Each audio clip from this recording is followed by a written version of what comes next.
An out-of-body state is no different from a near-death experience. Now, there could be a lot of confusion in here because your heart is not necessarily a pump in the way that they would want you to believe it to be, but it's actually an electromagnetic generator that holds an electromagnetic field all around you. And this electromagnetic field, the stronger that it is, the more that it glues your soul into the body. When you die, near-death experience, this magnetic field, the heart, lowers. So you leave. You have a near-death experience. With a controlled out-of-body state, you're doing the same thing. You're lowering the heart rate to a degree where the field is lower so you can leave the body. Now, sleep paralysis is the gateway to the other side, you could say. It's the gateway to do it controlled. It's the process of doing this controlled as well. So when you're in a state of sleep paralysis, this is when your brainwave is in a delta state. And also, your heart rate is extremely low because you're lowering the electromagnetic field of the body. And if one were to stay calm in that state and not go through panic, anxiety, fear, which the brainwave increases and therefore the electromagnetic field, the heart increases too, heart rate, you end up waking yourself back up. And when you're in this state, a controlled state, and you allow yourself to go deeper, in essence, what you're doing is you're lowering this even further and further and further to where you come right out of your body. That's what sleep paralysis is, and that's what has been happening to me for years now. Like I said, since a child, it was learning how to get control over this state, which was something that I've taught myself how to do, get control over it and leave my body at will. And once you are outside of the body, the moment when you leave the body, your soul holds physicality. Your soul is physical. It's not an airy-fairy experience. It's actually more real and more physical than what we live right here, right now, because we all have a limited access to the light spectrum our physical brain could decode, which is like 1% of the light spectrum. So when you leave the body, your soul is accessing more of that light, more of the all of the light spectrum. So it is more real than what you could ever experience here. So much so when you leave, you look at your soul and you start rubbing your hands and you're like, wow, this is the true state. This is my divinity, because that is your true home. That is your true body that is never corrupted or can never die. And when you look back at your body on the bed, there's an instant, like it's instant, that you realize, okay, that's not me. That's the vehicle that I'm using. And so people that believe that this is a hallucination or dream, I want to state this. I spent, I would say, about 3 years trying to disprove myself that this isn't real. And this is why I started to do experiments to show and prove to myself, is this actually hallucination? This is where I started targeting things.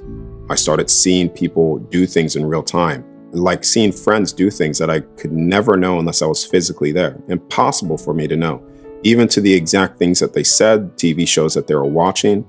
I've had a lot of people share that as well. A woman called Kelly was viewing her son in the military and seeing where her son was, what he was doing, accessing his thoughts, like his field. And after that experience as well, coming back to him and calling him from coming out of that experience to see that everything that she saw was 100% accurate. So the moment when you leave the body, what you're going to notice is that you're accessing real-time events happening here. But not only that, you're accessing the whole field of that individual in your field as well. And this is, you could say, potential time events, thought forms, because what you think is still in the field of your energetic field, your electromagnetic field that's through the heart. All that's still present. And you could view all of those things. All those things are present.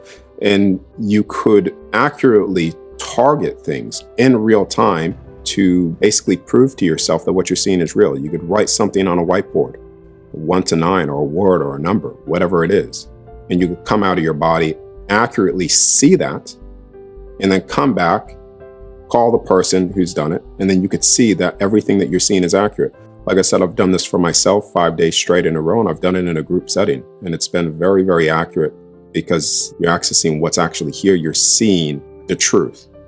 And this is in every near-death experience account too. They will attest to this.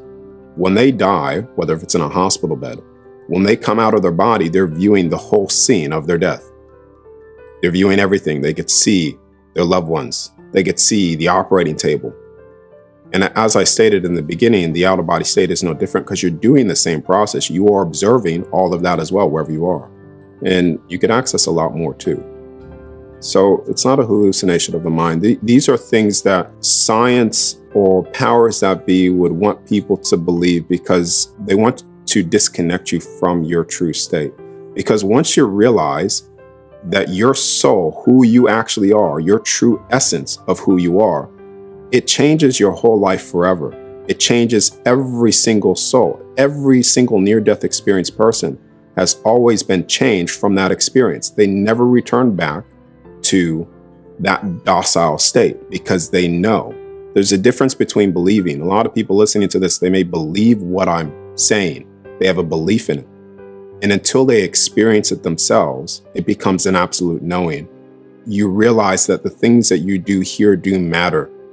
The regrettable is the unforgettable on the other side. That unconditional love matters. Love matters. Sharing that here, because once you leave here, you are the only person that you can never escape. And the things that you do outside of love are the sins that you will carry on the other side. The unforgivable sin is a sin that you can't forgive yourself for. And so when people realize this, and people realize this en masse, this quite literally will change this entire realm forever, for the betterment. Because right now, the only reason why this place is the way it is because a vast number of souls have forgotten their home and their true state. And this is why they fear. And because they're in fear, they start acting in greed, start doing things outside of love, the opposite of love. Because they think that this is all there is. And this is not. There is much more to you than what people could even imagine.